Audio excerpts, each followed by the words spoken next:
बदतमीज कहीं है, शर्म नहीं आती तुम्हें? आज के बाद कभी भी मैंने तुझे किसी लड़की को छेड़ते हुए देखा या रोकते हुए देखा तो हम सब मिल करके पुलिस कंप्लेन करेंगे, समझा तू? फिर सब लोग के जाने के बाद वर्षा बोल रहा था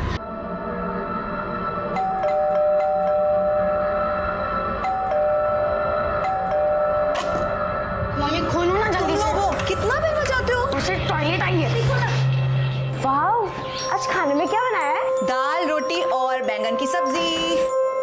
मम्मी आप हमेशा बैंगन की सब्जी क्यों बनाते हो? अरे मेरा बच्चा आज खा ले, कल तू जो बोलेगी वो मैं बना दूंगी। पक्का? हाँ हाँ पक्का। प्रॉमिस? प्रॉमिस। मेरे पसंद की सब्जी। हाँ तुम्हारे पसंद की सब्जी, लेकिन अभी जाओ फटाफट चेंज करो क्योंकि ट्यूशन के बच्चे आने वाले होंगे।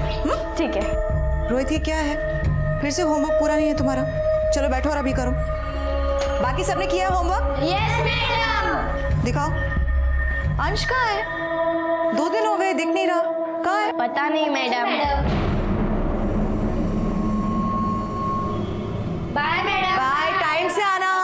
Bye madam. अरे सुजीत, आपने इसका फॉर्म भरा ना जो मैंने बोला था, ऑल इंडिया मैथमेटिक्स ओलंपियाड का? नहीं मैडम, वो नहीं भरा है मैंने।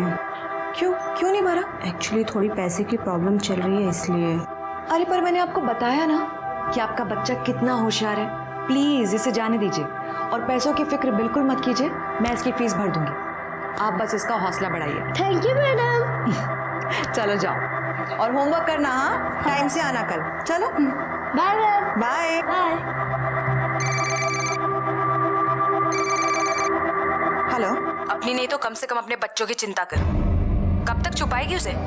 बता दे कहाँ है, वरना उसके किए की सजा तुझे और तेरे बच्चों को भुगतनी पड़ेगी। खबरदार जो मेरे बच्चों को हाथ पे लगाया तुमने तो। Hello hello hello. खुशी,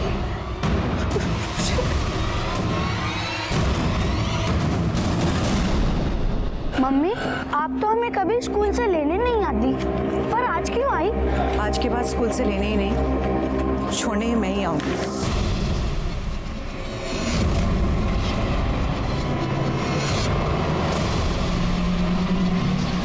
नहीं, आज गला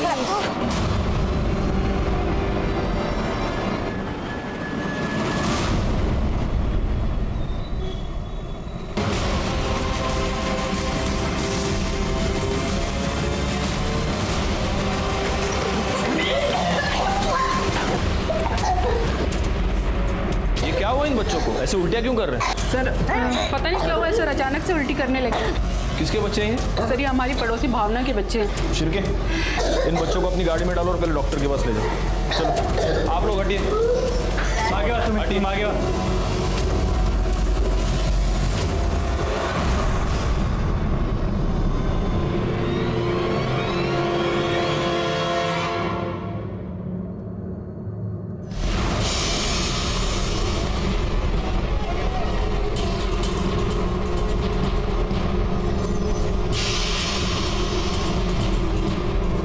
अपने करियर में इतने मर्डर्स देखे मोरे हैं, लेकिन किसी को इतना ब्रूटली मारा हुआ पहली बार देखा है।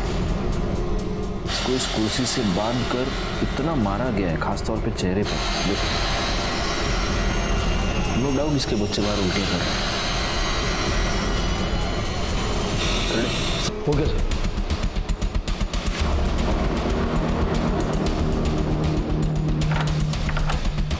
सर, डोर लैक सब कुछ इंटैक्ट, फोर्स एंट्री का कोई भी निशान नहीं। हो सकता है जिसने भी किया हो उसका कोई पहचान वाला हो। ये देख रहे हो, या तो ये औरत या इसके घर में कोई और टीचर है।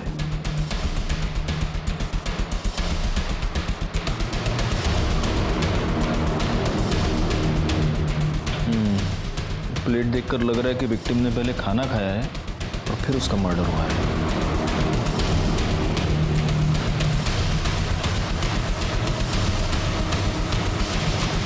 आपके पड़ोस में एक औरत का खून हो गया, आप में से किसी ने कुछ भी नहीं देखा, कुछ भी नहीं सुना?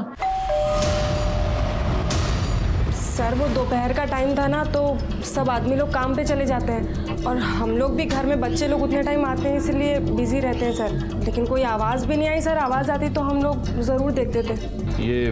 ये भावना ये यहाँ पर कब से रहती है? सर वो 3 महीने पहले इधर शिफ्ट हुई हैं अपने दोनों बच्चों के साथ।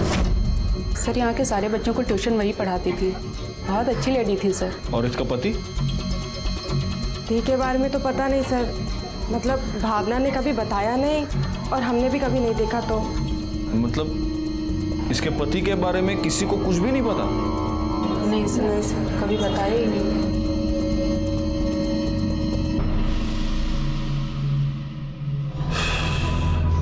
मोरे, जिस तरह से इस भावना को कुर्सी से बांधकर टॉर्चर करके मारा गया है, ऐसे लगता है कि किसी ने उस पर 3rd डिग्री का इस्तेमाल किया। कोई उससे कोई इंफॉर्मेशन निकलवाना चाहता था। एक काम करो, उसकी CDR डिटेल्स निकालो, शायद उसमें कुछ मिल जाए। जी सर। और सर मैंने बिल्डिंग में CCTV कैमरा के लिए पता किया। हाँ तो सर इस बिल्डिंग में CCTV कैमरा तो क्या, वॉचमैन भी नहीं है।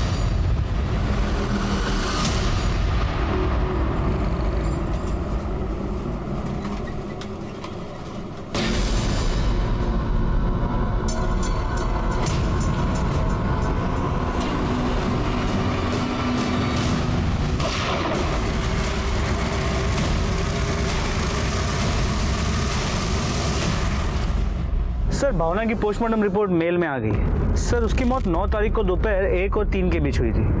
उसके चेहरे पे कई सारे इंजरी मार्क्स और गला दबाने की भी कोशिश की गई है, लेकिन मौत की वजह एक्सेसिव ब्लीडिंग है। और मरने के पहले ना उसके साथ कोई सेक्सुअल असल्ट हुआ है ना कोई रेप। घर में चोरी का अटेम्प्ट नहीं हुआ है, सेक्सुअल असॉल्ट नहीं है, रेप अटेम्प्ट नहीं है, तो फिर मर्डर का मोटिव क्या हो सकता है? रिवेंज या फिर कुछ और? उसके बच्चे कैसे? सर डॉक्टर ने कहा उन्हें फूड पॉइजनिंग हुई थी, तो उन्हें 24 घंटे ऑब्जर्वेशन में रखने वाले हैं, जिसके बाद उसे डिस्चार्ज किया जाएगा। Food poisoning? हाँ बोला। क्या? नौरन सिनेमा के पास? सर नौरन सिनेमा के पास शूट आउट हुआ है। क्या? चला गया तिकडे। यहाँ पे गोली चली थी? साहब मैं अपना ऑटो साफ कर रहा था साहब, तो मुझे साहब अचानक से आवाज़ सुनाई दी साहब। शायद वहाँ पे एक बंदा खड़ा था साहब, शायद उसी ने गोली चलाई साहब। और साहब यहाँ पे एक बंदा था, शायद उसी को मारने के लिए गोली चलाई और उसको गोली नहीं लगी, वो भाग गया साहब। फिर मैंने देखा यहाँ वाला एक बंदा भी भाग गया साहब। फिर मुझे ऐसा लगा साहब मेरे ऑटो में किसी ने पटाखा फोड़ दिया हो। चेक करो, हटो जरा।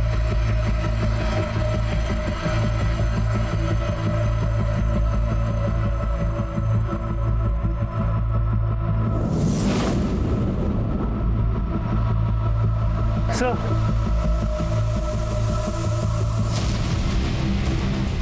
तुमने इस बुलेट को हाथ तो नहीं लगाया? नहीं साहब मैंने इसको हाथ नहीं लगाया, मैं तो अभी अभी देख रहा हूँ इसको। मोरे, देखकर ऐसा लगता नहीं कि ये किसी देसी कट्टे की गोली है, प्रॉपर पिस्टल की लगती है। इसको बैलिस्टिक टेस्टिंग के लिए भेज दो। अच्छा, जिस बंदे ने वहाँ से गोली चलाई उसका स्केच बनवा सकते हो? नहीं साहब, उसने तो मुंह पे कपड़ा बांधा हुआ था साहब। और जिस पे गोली चली उसको तुम में से कोई पहचानता है क्या? नहीं साहब। नहीं साहब नहीं।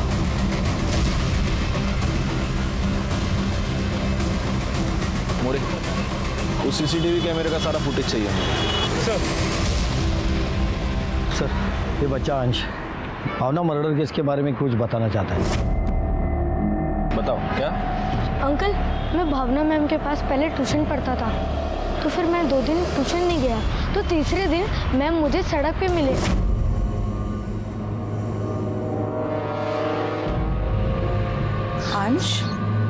अंश 2 दिन हो गए, ट्यूशन क्यों नहीं आए? मैम मैंने वो इंदु ताई को गुंडों से बचाया था, तो फिर आई ने कहा कि 2-3 दिन बाहर मत निकलो, इसलिए नहीं आया था मैं। बहनी सच बोल रही है। उस दिन जब मैं कॉलेज गई थी ना, तो पर्शिया ने मेरा रास्ता रोक लिया और गंदे गंदे कमेंट्स कर रहा था। तभी अंश ने उसका ध्यान भटकाया और मैं वहाँ से निकल पाई, वरना। कहाँ मिलेगा पर्शिया अभी?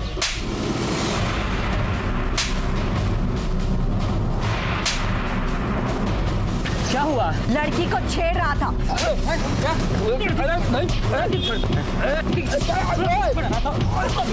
शर्म नहीं आती तुम्हें? आज के बाद कभी भी मैंने तुझे किसी लड़की को छेड़ते हुए देखा या रोकते हुए देखा तो हम सब मिल करके पुलिस कंप्लेन करेंगे, समझा तू? फिर सब लोग के जाने के बाद पर्शिया बोल रहा था, तेरे को तो ऐसा सबक सिखाऊंगा ना, सारी टीचरगिरी निकल जाएगी तेरी।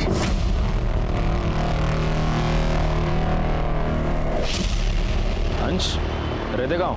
लक्ष्मी चौल। करडे याला घरी घेऊन जा, ये अंकल तुमको घर ले जाएंगे। हाँ थैंक यू। चल बैठ। मोरे, इस पर्चा को उठा फौरन। सर सर, ये भावना के फ़ोन पे बार बार पापा नाम से कॉल आ रहा है। हेलो हेलो, आप कौन बोल रहे हैं? पहले आप बताइए आप कौन बोल रहे हैं? नंबर तो भावना नु छे। हाँ, ये नंबर भावना का है। आप उसके पापा हैं क्या? हाँ, ऐसा ही समझ लीजिए। तो उसके father in law Jagdish Ganatra बोल रहा हूँ। और आप? देखिए, मैं अंधेरी से सीनियर इंस्पेक्टर राजेश जाधव बोल रहा हूँ। भावना कहाँ है? अब उसका फोन आप लोगों के पास क्या कर रहा है? Mister Ganatra, I am very sorry to inform you, लेकिन आपकी बहू भावना का मर्डर हो चुका है। What? मर्डर? ये उसका फोन हमें क्राइम स्पॉट पर मिला। लेकिन कौन? क्यों? ऐसा कैसे हो सकता है?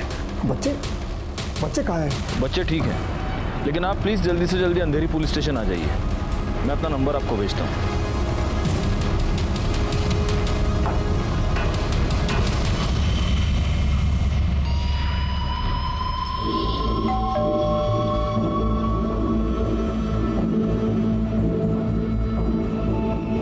सुनो। हाँ साहब। ये पर्चा ये रहता है ना? हाँ साहब। कहाँ गए, कुछ पता है? नहीं साहब, मुझे कुछ नहीं पता। सुनो, ये ठेला यही लगाते हो? हाँ साहब। ये सामने जो पर्चा रहता है उसे पहचानते हो? हाँ साहब। कहाँ गया है, कुछ पता है?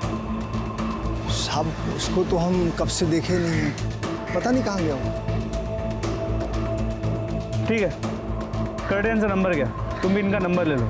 अगर ये पर्चा घर पे आता है तो सबसे पहले हमें इन्फॉर्म करोगे। जी साहब।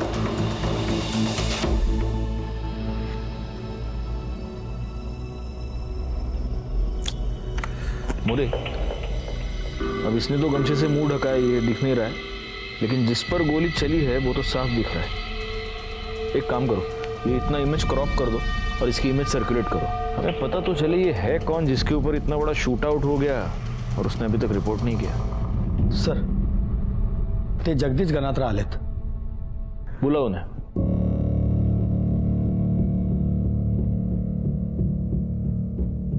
सर, हमें भावना की बॉडी कब तक मिल सकेगी? आप बस फॉर्मेलिटीज कंप्लीट कर दीजिए, उसके बाद आप उसकी बॉडी ले जा सकते हैं।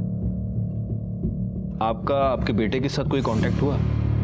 उसको बताया आपने उसकी बीवी का मर्डर हो चुका है? नहीं, मैं उसके टच में नहीं हूं।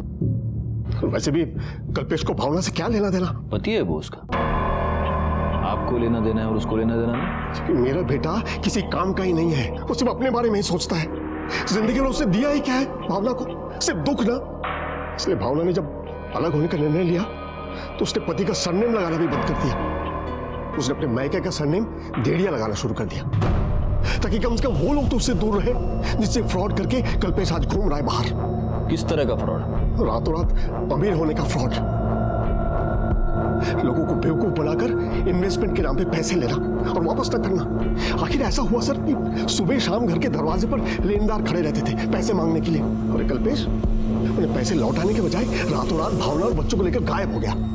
बाद में पता चला कि गोवा में है, तो वसूली वाले वहां भी पहुंच गए। अब ये वहां से भागकर मुंबई चला आया। अब जो पैसे देगा वो चुप तो नहीं बैठेगा ना सर, तो उन्होंने मुंबई का नंबर भी ढूंढ लिया, घर का पता भी।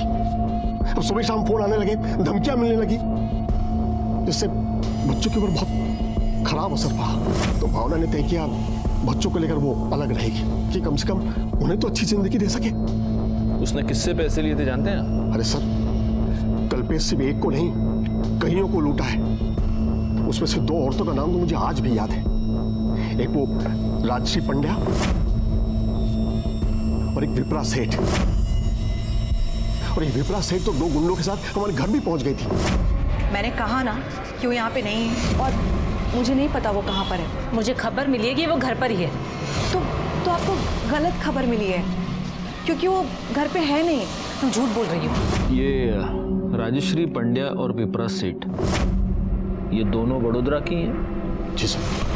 वडोदरा पुलिस से कांटेक्ट करके हमें राजश्री पंड्या और विप्रा सेठ की डिटेल्स निकालनी होंगी। सर, एक आदमी ने बाइक चोरी की कंप्लेंट लिखवाई थी हमारे पास। वहाँ का सीसीटीवी फुटेज मैंने चेक किया। वो सीसीटीवी फुटेज में history sheeter Munna Dubey bike चोरी करते नजर आ रहे हैं।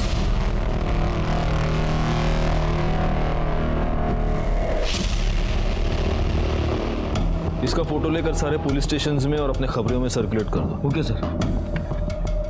मोरे, हम बच्चों के साथ चलकर बात करते हैं। मम्मी बहुत अच्छी थी पर पापा अच्छे नहीं है सर। क्यों? पापा क्यों अच्छे नहीं हैं? क्योंकि वो हमेशा मम्मी से झगड़ा करते थे। एक काम ढंग से नहीं करती है तू। लेकिन कब तक हम लोग ऐसे सब चुप, मेरे सामने ना जबान तो लड़ा नहीं मत, बोल रहा हूँ कि मेरे लिए नहीं, कम से कम बच्चों के लिए तो कर दो। बोलती बंद कर, तो जबान खींच लूंगा यही। छोड़ो मुझे। तुम लोग मम्मी के साथ शिफ्ट हो गए, तब उसके बाद तुम्हारे पापा तुमसे मिलने के लिए यहाँ पर आए थे? हाँ 2-3 बार आए थे पर वो आकर भी मम्मी से झगड़ा ही करते थे। अच्छा मुझे एक और बात बताओ, तुम्हारे पापा को पूछते हुए कभी कोई और यहाँ पर आया था? नहीं। एक मिनट, ये आदमी? नहीं अंकल। Are you sure? पर एक दिन जब मम्मी हमें स्कूल से लेकर आ रही थी तब सड़क पर एक आंटी मिली थी। आजकल अगर राजश्री तुम यहाँ, तुझे क्या लगा तू और तेरा पति भाग के यहाँ आ जाओगे तो किसी को पता नहीं चलेगा? देखो मेरे और मेरे पति का कोई लेना देना नहीं है। तेरा उसके साथ क्या, उसका भी तेरे साथ कोई लेना देना नहीं है। भूल गई? तेरे होते हुए भी वो मेरे पास आया था, प्यार का नाटक करके 20 लाख का चूना लगा के गया। और इस लिस्ट में मैं अकेली लड़की नहीं हूँ और बहुत सारी लड़कियां हैं, बाकियों का तो मुझे पता नहीं, लेकिन मैं उससे बदला लिए बिना उसे नहीं छोड़ने वाली हूँ। और बदला लेने के लिए मैं किसी भी हद तक जा सकती हूँ, समझी? तो जाओ किसी भी हद तक और ढूंढो उसे। अगर कुत्ते को ढूंढना है ना तो उसके पिल्लू को दबोचना पड़ेगा।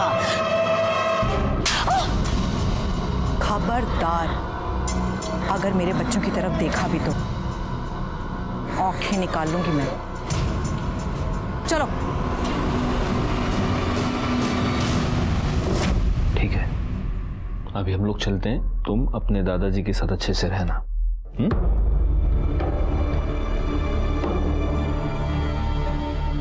देखा सर, मेरा बेटा एक नंबर का कमीना इंसान है। मुझे तो उसे बेटा कहते हुए शर्म आती है। वैसे भावना की बॉडी आपको कल मिल जाएगी। थैंक यू सर, मैं तुरंत उसके बॉडी को लेकर वडोदरा चले जाऊंगा, बच्चों को भी ले जाऊंगा साथ में। अपनी बहू के अंतिम संस्कार वही करूंगा सर। बेटा नालायक था तो क्या हुआ, बहू तो लायक थी ना मेरी। ठीक है, मैं अपडेट करता हूँ। सर वडोदरा पुलिस ने बताया कि विप्रा सेठ ने कल्पेश गनात्रा के खिलाफ वहां के पुलिस स्टेशन में रेप और फ्रॉड की कंप्लेंट फाइल की। वडोदरा पुलिस से फौरन कांटेक्ट करो और विप्रा सेठ को यहाँ बुलाओ पुलिस स्टेशन। सर अंधेरी के शास्त्री नगर में एक आदमी के ऊपर गोली चलाई गई है, उसे सिटी हॉस्पिटल लेके गए। जिसे गोली लगी है उसकी उम्र कुछ 35 के आसपास की होगी। गोली उसके लेफ्ट शोल्डर में लगी है, इसीलिए वो बच गया। हमने गोली निकाल ली है लेकिन जख्म भरने में थोड़ा वक्त लगेगा। उसका नाम पता चला आपको? कल्पेश गणात्रा। क्या? कल्पेश गणात्रा। सर आज से कुछ दिन पहले भी मुझ पर गोली चलाई गई थी सर, लेकिन तब मुझे गोली लगी नहीं थी सर। तुमने उसकी पुलिस कंप्लेंट क्यों नहीं की? मैं डर गया था सर, मुझ पर गोली चली उसके बाद मैंने अपने आप को घर में ही कैद कर लिया था सर। मैं घर से बाहर निकला ही नहीं सर, और आज जब मैं घर से बाहर निकला तो फिर से किसी ने गोली चला दी। तुम भावना डेढ़िया के पति हो? हाँ, लेकिन आपको कैसे पता? हमें इसलिए पता है क्योंकि हम भावना डेढ़िया के मर्डर की इन्वेस्टिगेशन कर रहे हैं। 9 तारीख को किसी ने भावना के घर में घुसकर उसे बेरहमी से टॉर्चर करके मार दिया। ये कैसे हो सकता है सर? तुमको ये बात अभी पता चली? सर मैंने आपसे कहा सर, मुझ पर गोली चली उसके बाद मैं घर से बाहर ही नहीं निकला सर। लेकिन सर उसके साथ मेरे वो 2 बच्चे भी थे सर, वो कहाँ है सर? तुम्हारे पिता उन्हें अपने साथ बड़ोदरा ले गए। They are fine now. Anyway, ये बताओ कि ये सब कैसे हुआ? सर घर पे खाने के लिए कुछ नहीं था ना सर, मैं 2 दिन से भूखा था सर, तो मैं खाना लेने के लिए बिल्डिंग से बाहर निकला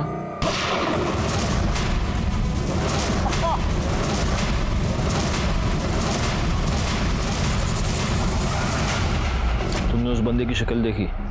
नहीं सर, उसने अपना चेहरा गमछे से ढका हुआ था। और पहली बार जब तुम पर अटैक हुआ था तब उसकी शक्ल देखी थी? नहीं सर, तब भी ढका हुआ था। क्या तुम्हें ऐसा लगता है कि ये दोनों अटैक्स एक ही आदमी ने किए होंगे? पता नहीं सर। तुम्हें किसी पर शक? जी नहीं सर। मोरे, इसके कंधे से जो गोली रिकवर हुई है वो डॉक्टर से ले लो और उसे बैलिस्टिक टेस्टिंग के लिए भेज दो। इसकी पूरी दुनिया के साथ दुश्मनी है लेकिन इसको किसी पर भी शक नहीं। साला अजीब बात है। हाँ बोला। ठीक है, तुम उस पर नजर रखो। सर, बाइक चोरी केस में जो history sheeter Munna Dubey involve था उसे बोरीवली के बस स्टॉप पे देखा गया। चलो।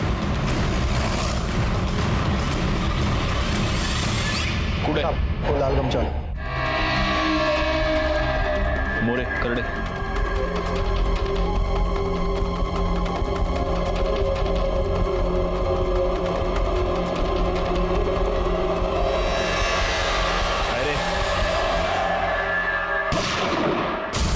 करड़े सर के पास जाओ। मोरे एम्बुलेंस सर।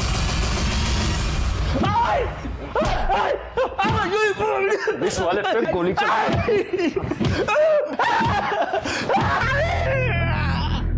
एक बहुत लंबे के लिए अंदर भेजूंगा तेरे को मैं। अब अगर बचना है तो सिर्फ एक तरीका है। बोल, किसका सुपारी लेके आए थे इधर? बोल बोल। नहीं बोलेगा। करड़े और बकता का है, मिर्ची खाला। मोरे एक काम करो, इसका फोन चेक करो। आओ करड़े, तुम्ही थांबू नका, घाला मिरची।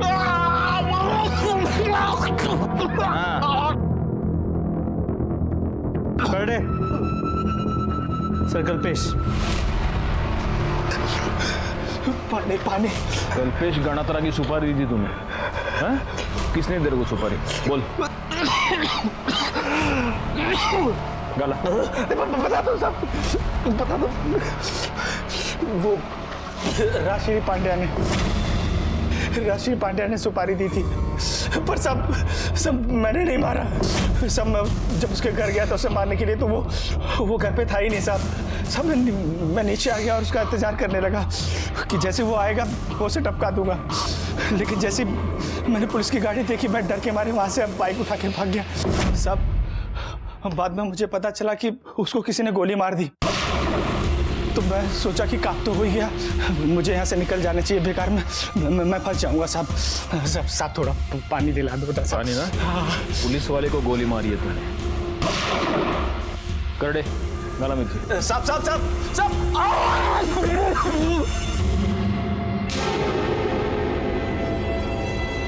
तो राजश्री पंड्या मैडम, तुमने भावना को टॉर्चर किया, उससे कल्पेश का पता निकलवाया और फिर तुमने कल्पेश की सुपारी दी।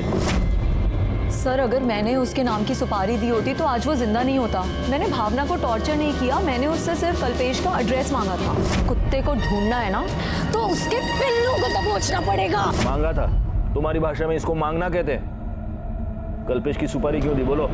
सर, दी तो नहीं थी, लेकिन अब देना चाहती हूँ। उसने मेरे साथ प्यार का झूठा नाटक किया सर, और उसी झूठे प्यार के पागलपन में मैंने उसके ऊपर 20 लाख रुपए लुटा दिए। कितना मजाक बना मेरा उसके बाद। तो बदला लेने के लिए भी थोड़ा पागलपन तो होना चाहिए ना। बैठो बैठो। तुम्हारा पागलपन तो दिख ही रहा है। वैसे तुम्हारी इंफॉर्मेशन के लिए बता दूं, राजश्री जिसको तुमने सुपारी दी थी वो हमारी कस्टडी में है और उसने सब कुछ बक दिया है। सर, कोई कुछ भी बोलेगा, उससे ये साबित तो नहीं होता ना कि मैंने उसे सुपारी दी है। नहीं, बिल्कुल नहीं होगा। लेकिन तुम्हारे कॉल रिकॉर्ड से ये साबित हो रहा है कि मुंबई के एक हिस्ट्री शीटर से तुम कांटेक्ट में थी। हाँ, लेकिन कांटेक्ट करने का मतलब ये तो नहीं है ना सर कि मैंने उसे सुपारी दी है। ये भी हम साबित करेंगे। पाटिल मैडम, बिठा के रखो इन्हें। चलो उठा। कल्पेश गणात्रा पर जो पहला अटैक हुआ वो स्मिथ एंड वेसन पिस्टल से हुआ था। अगर बैलिस्टिक रिपोर्ट के मुताबिक इस बार भी यही पिस्टल यूज किया गया है तो तो हो सकता है कि ये दोनों अटैक्स एक ही आदमी ने किए हो। सर, वडोदरा पुलिस विप्रा शेठ को लेके आई है। कल्पेश ने मुझे सिर्फ फाइनेंशियली ही नहीं, इमोशनली भी चीट किया है। जब मुझे पता चला कि उसने मेरे साथ प्यार का नाटक मेरे पैसों के लिए किया है, तो मैंने उस पर फ्रॉड और रेप के चार्जेस लगाकर उसकी कंप्लेंट करा दी, लेकिन वो बचकर भाग गया। मुझे खबर मिली है कि वो घर पर ही है। तो आपको गलत खबर मिली है। तुम झूठ बोल रही हो। वो देखो पीछे वाले कमरे से भाग रहा है। कहाँ जा रहा है? कहाँ भाग रहा है तू?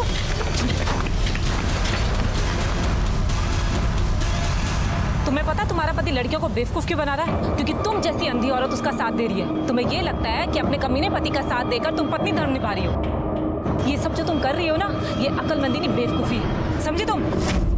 और तुम्हें जब ये पता चला कि वो मुंबई आ गया है, तब तुमने उसके नाम की सुपारी दे दी। जब पहली बार वो बच गया, तुमने दोबारा हमला करवाया, है ना? मैंने ऐसा कुछ भी नहीं किया, लेकिन बहुत अच्छा होता अगर मैं ऐसा कर देती, मुझे बहुत खुशी होती। लेकिन वो बचकर भाग गया और उसकी जगह वो बेवकूफ भावना मारी गई। अगर मैं उसके लिए सुपारी दे देती ना, तो कल्पेश आज मरा होता और भावना जिंदा होती। सर, वडोदरा की ये दोनों औरतें तो बहुत ही गुस्से वाली है। मोरे, अगर वाकई इस कल्पेश गणात्रा ने प्यार के नाम पे इनके साथ फ्रॉड किया है, तो उनका गुस्सा होना तो लाजमी है। एक काम करो, इस राजेश्री के साथ साथ विप्रा की भी सीडीआर डिटेल्स निकालो। सर,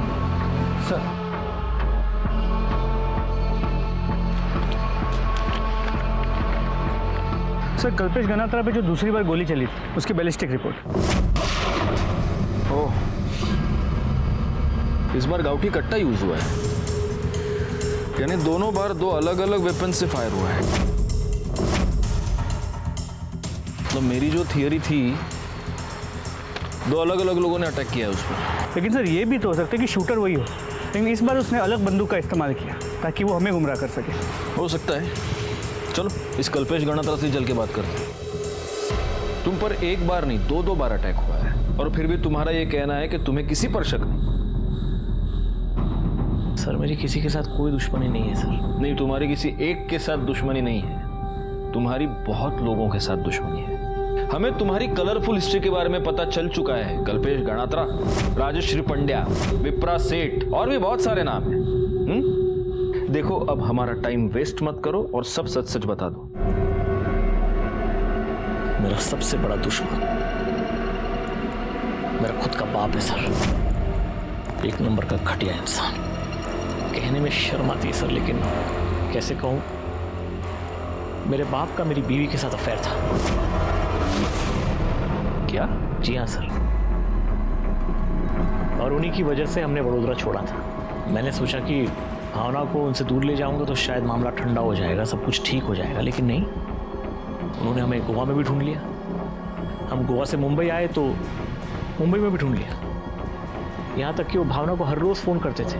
यहाँ तक कि वो जब मैं और भावना अलग हो गए तो भावना से मिलने घर पे आते थे। सर, मुझे तो लगता है कि उन्होंने ही भावना को मारा है, और शायद पता नहीं क्यों मुझे ऐसा लग रहा है कि मुझे भी मार देंगे सर।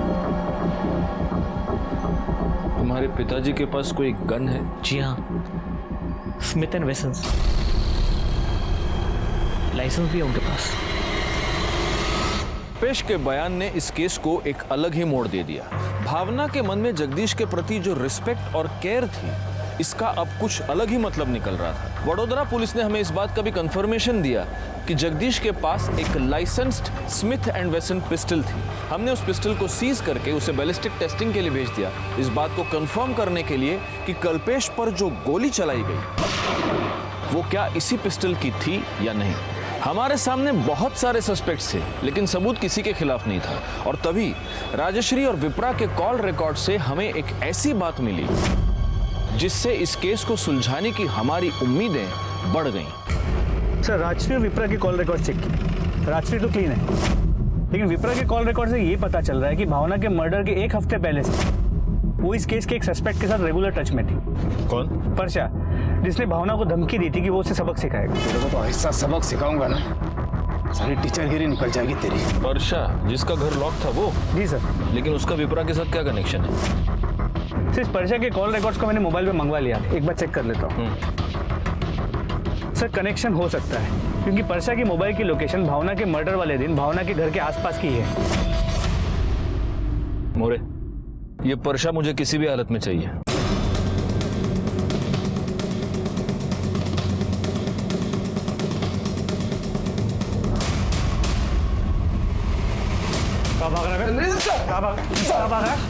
सर मैंने कुछ नहीं किया सर।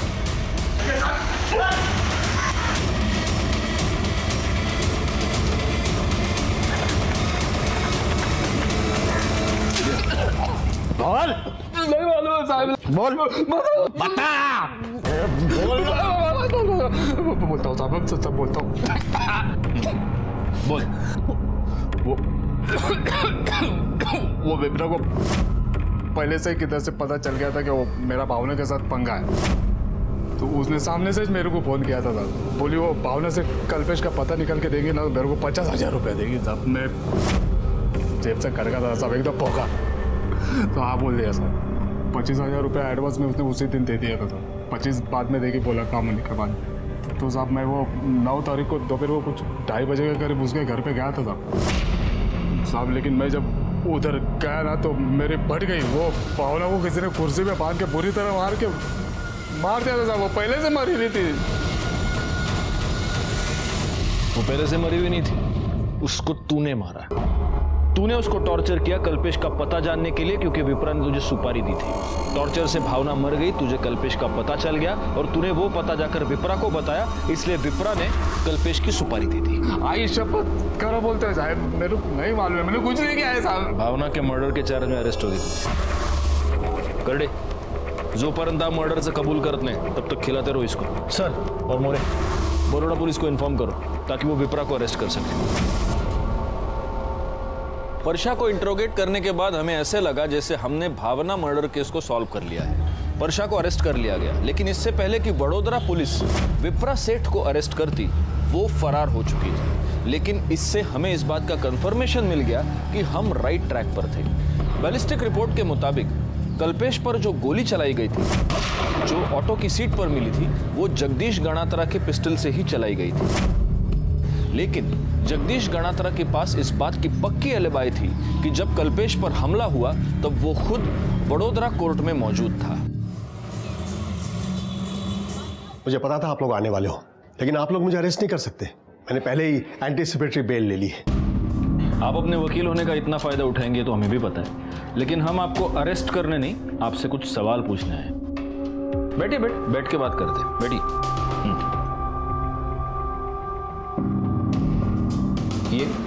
ये मेरा छोटा बेटा चेतन।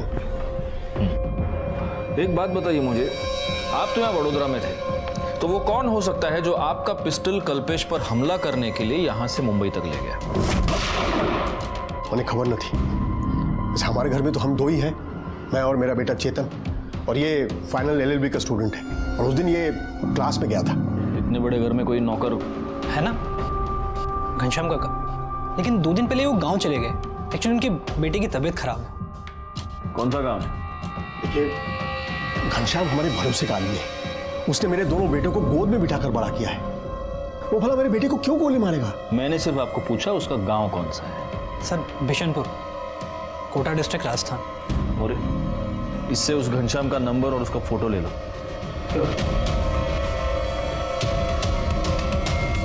अगर आपके सवाल खत्म हो गए तो क्या मैं जा सकता हूं? अर्जेंट मीटिंग है। नहीं, एक फाइनल सवाल, आपका और आपकी बहू भावना का कब से अफेयर चल रहा था? व्हाट? आंसू बकवास है। आप ऐसा सोच भी कैसे सकते हैं? भावना मेरी बेटी जैसी थी। ये मैं नहीं कह रहा हूं, ये आपका बेटा कल्पेश कह रहा है कि आपका उसकी बीवी के साथ, यानी आपकी बहू के साथ अफेयर चल रहा था। मेरे बाप का मेरी बीवी के साथ अफेयर था। कल्पेश भी था। वो अपने बाप और बीवी के बारे में इतनी गंदी बात सोचता है कि मुझे पता ही नहीं था। आप अक्सर उसके घर आते जाते थे, दिन में 3-3 बार उसको फोन करते थे। इसका क्या मतलब था? क्या मतलब है? मतलब वो मेरी बहू थी, मेरे पोता पोती उसके पास थे, तो वो कैसे हैं जानने के लिए मैं उन्हें फोन करता था। सर, घनश्याम के कॉल रिकॉर्ड्स और मोबाइल लोकेशन के मुताबिक वो राजस्थान के बिशनपुरा गांव में है। 9 सितंबर को सुबह 10 बजे उसका फ़ोन बड़ौदा में स्विच ऑफ है और 11 सितंबर को बिशनपुरा गांव में ऑन हुआ है सर। वडोदरा से मुंबई जाने में कितना टाइम लगता है? सर करीब 7 से 8 घंटे। और वडोदरा से ये कोटा बिशनपुरा? तो हो सकता है 10 से 11 घंटे होंगे। लेकिन सर आप ये सब क्यों पूछ रहे हैं? इसलिए पूछ रहा हूँ क्योंकि शायद कल्पेश पर जो अटैक हुआ है उससे इस घनश्याम का लेना देना हो सकता है। जगदीश हमसे कुछ छुपा रहा था, पर वो क्या छुपा रहा है ये तब क्लियर हुआ जब हमने उसके कॉल रिकॉर्ड्स एक बार फिर खंगाले और फिर हमने बिना देर गंवाए जगदीश को पुलिस स्टेशन बुला लिया। 12 और 13 तारीख को जब आप मुंबई में थे तब एक नंबर पर आप लगातार कॉल कर रहे थे, और जब हमने पता किया तो हमें पता चला कि वो नंबर बैजू ढोलकिया का है, जो मुंबई अंडरवर्ल्ड में सूरती चिकना नाम से जाना जाता है, शार्प शूटर है। उसको क्यों फोन कर रहे थे आप? क्योंकि सर वो मेरा क्लाइंट है, तो केस के सिलसिले में बातचीत होती रहती है। अच्छा अच्छा, मतलब मुंबई अंडरवर्ल्ड में भी आपके क्लाइंट्स हैं। तो सिर्फ फोन पे बात करते हैं या मिले भी है आप इस शार्प शूटर से? नहीं सर, ऐसी कभी कोई जरूरत ही नहीं पड़ी। मिस्टर गणात्रा, एक वकील की याददाश्त कमजोर हो ये उसके सेहत के लिए अच्छा नहीं होता। 12 और 13 तारीख को जब आप मुंबई में थे तब आप सूरती चिकना से मिले थे। उसी रात आपने अपने बैंक अकाउंट से 2 लाख रुपए निकाले।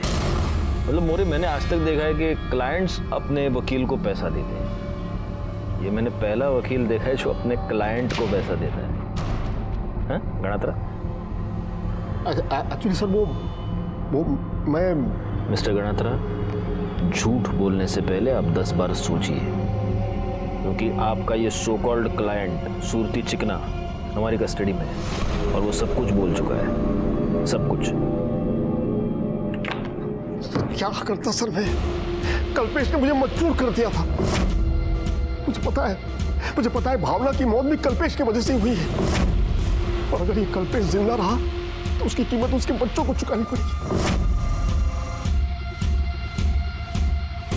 इसलिए मैंने सोचा कि इतने लोगों के मरने से तो अच्छा है कि वो कल्पेश ही मर जाए। और इसलिए आपने अपने ही बेटे की सुपारी दे दी? लेकिन वो गधड़िया शार्प शूटर, सरासिम नाम का शार्प शूटर है, एक गोली भी ढंग के नहीं मार सकता। उसने कल्पेश को इंज्योर करके छोड़ दिया। जिंदगी भर उसके बच्चों के सर पे उसके बाप के किए की तलवार टंगी रहेगी। हमेशा ये डर बना रहेगा कि कैसे है वो लोग। ठीक तो है ना? मोरे, अरेस्ट कर लो इन्हें। सर सेकंड शूट आउट तो सॉल्व हो गया, पर फर्स्ट शूट आउट और भावना मर्डर केस में अब भी हमारे पास कोई पुख्ता सबूत नहीं है। जो कुछ भी हो सब सर्कमस्टेंशियल है, कोर्ट में सब वीक पड़ जाएगा।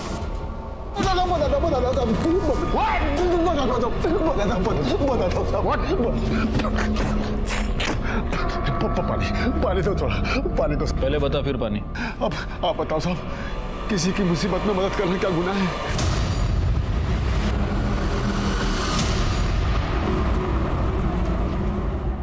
लो मोरे, वड़ा पाव खाओ। नहीं सर, मुझे नहीं। क्यों? सर एक्चुअली पेट खराब है, फूड पॉइजनिंग हो गई। Food poisoning? लगता है तुमको ढोकला फाफड़ा सूट नहीं हुआ। हाँ नहीं सर, ऐसी बात नहीं है, मतलब पता नहीं क्यों। मोरे, एक काम करते हैं, इस कल्पेश गणात्रा पर जो पहला शूट आउट हुआ था उसका सीसीटीवी फुटेज दोबारा चेक करते, निकालो फौरन। सर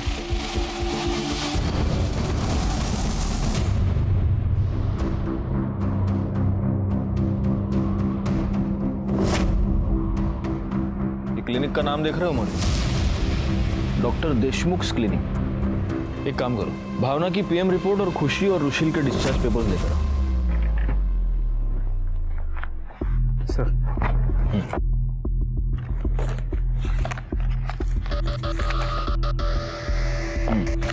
ये देखो, रुशील और खुशी को मशरूम की वजह से फूड पॉइजनिंग हुई थी।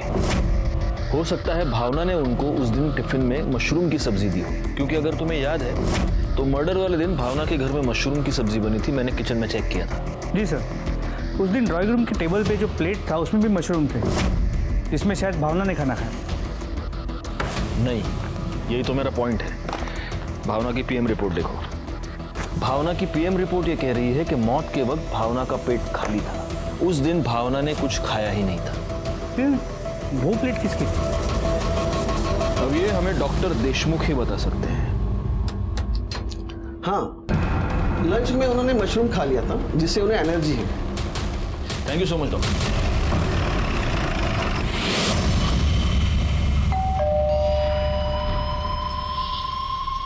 जरा दरवाजा खोलो, तुमसे बात करनी है।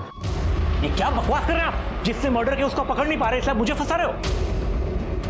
अच्छा, भावना के मर्डर के बारे में तुम्हें पहले से ही पता था, लेकिन जब हमने तुम्हें भावना के मर्डर के बारे में बताया तब तुमने इतना लाउड रिएक्शन दिया जैसे तुम्हें कुछ पता ही ना, जबकि एक दिन पहले तुमने खुद घनश्याम को भावना के मर्डर के बारे में सब कुछ बताया था। साहब, कल्पेश ने 9 तारीख को पीयूसी से मेरे को फोन किया और मुझे बताया कि भावना बिटिया को किसी ने जान से मारा है।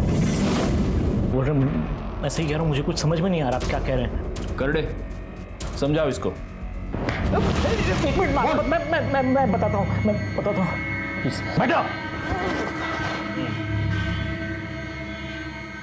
बोलो। जिन से मैंने पैसे लिए थे, धीरे धीरे उन लड़कियों को पता चल गया कि मैं कहाँ छुपा था। मुझे नहीं पता वो कहाँ पर है। पहले तो भावना बचा लेती थी, लेकिन मुझसे अलग होने के बाद वो मेरे किसी काम की नहीं थी। फिर मैंने सोचा कि क्यों ना उन लोगों से बचने के लिए एक बार फिर भावना का इस्तेमाल किया जाए। मैंने सोचा कि भावना को इस बार ऐसे ही मारूंगा कि देखने वाले को ऐसा लगेगा कि मेरी इन्फॉर्मेशन निकालने के लिए किसी ने इसको टॉर्चर करके मारा है। भावना के मर्डर के बाद ये पुलिस केस हो जाएगा और जो लोग मेरी जान के पीछे पड़े थे वो भी शांत हो जाएंगे। अब मुझे पता था कि भावना दोपहर को अकेली रहती है, तो मैं एक दिन दोपहर को उसके घर पे चला गया।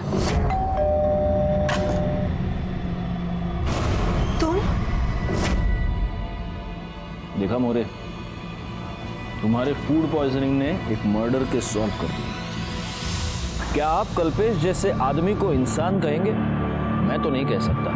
उसने ना सिर्फ भावना को टॉर्चर करके मारा, बल्कि उसी के लाश के सामने बैठकर बाद में खाना भी खाया। एक जानवर भी ऐसी वहशियाना हरकत नहीं कर सकता। कल्पेश का यही वहशीपन उसके लिए जुर्म की सबसे बड़ी दस्तक थी, जिसे वो समझ नहीं पाया और आज अपनी सारी उम्र वो जेल में काट रहा है। भावना ने इंदु को तो न्याय दिलवाया, लेकिन वो इस बात को बहुत देर से समझी कि कल्पेश के रूप में वो एक अपराधी को बचा रही है। वो भी जुर्म की दस्तक को सुन नहीं पाई और अपनी जान गंवा बैठी। जिन बच्चों का उज्जवल भविष्य वो देखना चाहती थी, अब वो उन बच्चों को कभी देख ही नहीं पाएगी और वो बच्चे भी उम्र भर अपनी माँ के लिए तरसते रह जाएंगे। मैं सीनियर इंस्पेक्टर राजेश यादव आपसे विदा लेता हूँ। दोबारा मिलूंगा, तब तक सतर्क रहिए और देखते रहिए क्राइम पेट्रोल दस्तक, क्योंकि मकसद बताना नहीं, बचाना है। जय हिंद।